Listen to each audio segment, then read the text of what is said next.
Күн сайын жер бетіне шамамен 17 метеорит түседі, ал жылына 6000-нан астам осындай жағдай орын алады. Алайда барлық метеориттердің көлемі үлкен емес. Кейбірі жерді жай ғана жанап өтсе, кейбірі апатты жағдайларға әкеледі. Бүгінгі шығарылымымызда ең үлкен апатты метеориттер жайлы сөз қозғаймыз.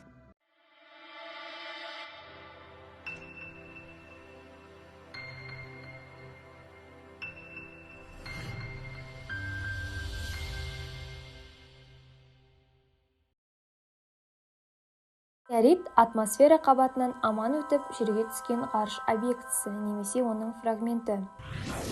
Алғаш құлаған ғарыштық нысан 1992 жылдың 16 қарашасында дүние жүзі бойынша жерге құлаған алғашқы метеорит тіркелді.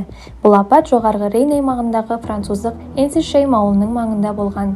Аспаннан құлаған нысанның салмағы шамамен 127 келі деп танылған. Қай аймаққа метеорит жиі құлайды? Метеориттердің ең үлкен шоғыры Антарктидада орналасқан. Сарапшылардың пайымдауынша, оның бетінде 700 мыңға жуық ғарыш нысандары шашырап жатыр. Метеориттердің шөгінділері де кездеседі екен. Ең үлкен метеорит шұңқыры қайда орналасқан? Ең үлкен метеорит кратері осыдан 50 мың жыл бұрын Аризонада пайда болды. Оның диаметрі шамамен 1,5 шақырым, ал тереңдігі 200 метрге жуық. Мұндай айқын із қалдырған дене 10 мың тоннаға жуық салмақты құрайды.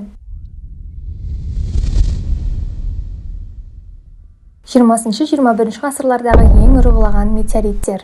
1947 жылы 12 ақпанда Приморск өлкесіндегі массасы 23 тоннадан асатын метеориттің құлағаны тіркелді. Ол таулардың атауымен Цихоте-Алинский деп аталды, ал метеориттің атмосферада ыдыраған бөліктері метеориттік жауын болып 35 шаршы метрге жауған.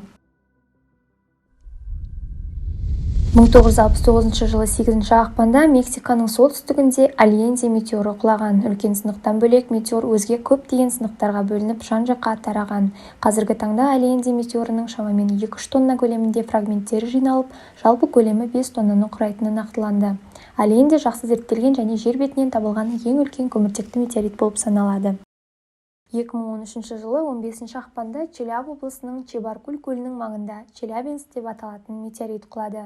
Ғарыш нысанының көп бөлігі көл ішіне құлаған.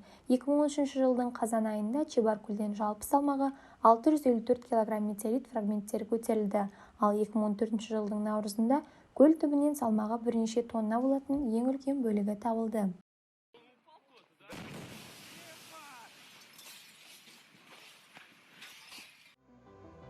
Ғаламдық нысандар жайлы қызықты мәліметтерді білгілеріңіз келсе, біздің арнаға жазылыңыздар. Видеоға лүпіл басып, пікір қалдыруды ұмытпаңыздар. Ғаламның беймәлім әлеміне бірге сапар шегейік.